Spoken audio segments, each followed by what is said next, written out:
Dari kecil aku emang suka nyanyi banget ya. Mungkin nanti akan ada di film itu juga gimana foto-foto aku kecil atau video aku nyanyi waktu aku kecil gitu, itu semua ada di sini. Digembleng dari siapa sih kan? Dari mama dan mama aku dulu, karena mama adalah penyanyi daerah gitu.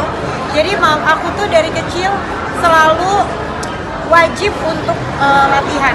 Satu hari latihan itu kurang lebih 2 jam. 2 jam latihan cuma dengan tape.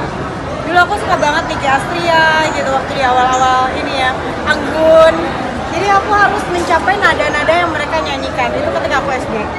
Jadi memang dari kecil udah gembleng. Aku bangun tidur jam 5, sholat, kemudian harus olahraga, olah badan. Ya alhamdulillah sampai sekarang jadinya sehat.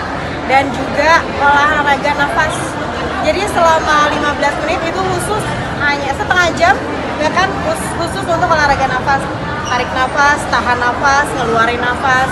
Dihitung berapa menit aku bisa nahan nafas, dan itu ternyata berguna ketika dewasa. Aku nyanyi, aku bisa menyanyikan lagu dengan dengan lebih menjaga pitch, dan juga bisa nafasnya juga cukup panjang. itu juara-juara lomba sini nggak sih stres ya? Aku dulu sering mengikuti lomba, tidak selalunya menang. Ada yang menang tapi ada juga yang kalah. Jadi aku ingat banget waktu dulu aku menang Harapan 2 kalau nggak salah ya. Pas aku waktu masih kecil, kelas 1 atau kelas 2 SD. Jadi aku dikasih piagam, bukan piagam apa, trofi lah ya. Tapi bentuknya kayak piring. Pernah tahu nggak sih? Ya. Ada yang pialanya kayak piring. Nah itu aku bawa, terus aku bilang aku dikasih piring ini. Jadi makannya nanti aku di atas piala itu. Gitu, jadi dari kecil nggak selalu menang bahkan. Tapi emang senang aja. Tapi gimana tuh udah 25 tahun sekarang berkarir? Suka duka yang paling kakek inget apa sih yang momen paling? Itu dia tuh, itu yang aku ceritakan di dalam All Access. Ada saatnya aku bahagia pastinya, ada saat yang berhasil, tapi tidak sedikit juga yang aku memang tidak berhasil ya. Kayak aku keluarin album anak-anak gagal, terus di awal-awal karir juga tidak selalu berhasil. Nanti semuanya akan diceritakan lewat All Access. Kenapa akhirnya memutuskan membuat film dokumenter? Saya mau gitu, kenapa mau gitu? Kalau kata Prilly, biar ada banyak orang yang bisa mengambil manfaat dari apa yang aku lakukan gitu. Karena banyak pasti kan orang menginginkan karir yang panjang. Aku sudah melalui karir yang cukup panjang, jadi aku pengen share kiat-kiatnya gitu. Oh, kalau aku tuh hariannya tuh begini, siapa tahu orang bisa mengikuti gitu dan memiliki karir yang panjang juga. Kita pertama kali ke Jakarta sendiri dan sampai akhirnya meledak sendiri, seperti apa sih perjuangannya sendiri dan pertama kali didapetnya semenjak itu seperti apa teh? Wah, itu cerita dari filmnya. Makanya nanti di film ini aku cerita bagaimana aku pertama kali datang ke Jakarta dan bagaimana aku mengeluarkan album itu dan album Tegar.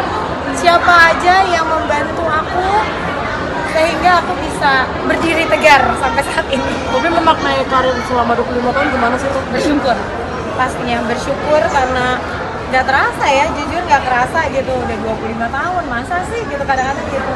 Tapi ya bersyukur karena aku juga dikelilingi sama orang-orang yang emang sayang dan mendukung aku banget. Kolaborasinya gimana teh, kan banyak nih penyanyi-penyanyi baru, terus biasanya agar bisa tetap eksis nih sampai sekarang gimana sih tuh? Wah, itulah jawabannya nanti ada di film inilah, pokoknya harus nonton makanya. Dan kan pasti butuh izin juga ya dari Mas Yoyo untuk bikin film pastinya. ini. Mungkin waktu itu pendekatannya seperti apa nih, mengingat Mas Yoyo narasumber terakhir yang diwawancarai kata Ainara, gimana? Tadinya awalnya aku nggak ada cerita tentang Mas Yoyo gitu, cuman ketika disambung-sambung, itulah kalau dokumenter kan nggak ada skrip, jadi kayak disambung, kita perlu penjelasan juga dari Bapak Yoyo gitu tentang saat itu. Jadi aku ngomong sama Mas Yoyo, mau nggak Bapak? Aku bilang di wawancara untuk film aku. Rizky udah, aku udah. Kata Bapak Yoyo, oke, aku mau. nggak ada penolakan ataupun apa. Yang paling penting adalah kita sampai saat ini kan emang keluarga. Tapi kan 10 tahun teh, ibaratnya Caca akhirnya baru mengungkapin Iya. semuanya ini gimana. Ada perasaan kayak keputusan ini berat nggak ya untuk Berat lah memutus? pasti, berat karena ini membuka cerita pribadi gitu. Sementara ini kan aku selalunya kayak untuk nyanyi aja mau aku cerita, tapi kalau untuk pribadi kan aku jarang banget. Jadi ini mungkin ya udah saatnya aja sih. Untuk mengulik Rizky sendiri susah nggak sih Teh, pendekatannya sendiri ke Aku nggak bilang apa-apa, aku cuman bilang kan nanti ada yang mau interview, kakak boleh ngomong apa aja, bebas. Kakak mau mencurahkan, kakak marah, kakak senang, kakak sedih, bebas. Teh, karena ini pertama kali Teh mengekspos kisah pribadi Teh sendiri gitu ya. Mungkin ada kendala nggak sih selama menjalani proses ini? Pasti. Kendalanya apa ya? Sebetulnya kalau untuk approach teman-teman gitu untuk mau cerita tentang aku, kayaknya nggak ada kendala, alhamdulillah. Semua orang kayak, ya udah gue mau gitu. Karena aku punya teman-teman yang memang baik banget, kita saling support satu sama lain. Kayaknya, tapi yang hebatnya ya emang sinemaku aja sih bisa memotong-motong, mengedit-edit hingga menjadi sebuah cerita yang aku sendiri cukup kaget gitu dengan yang udah ada.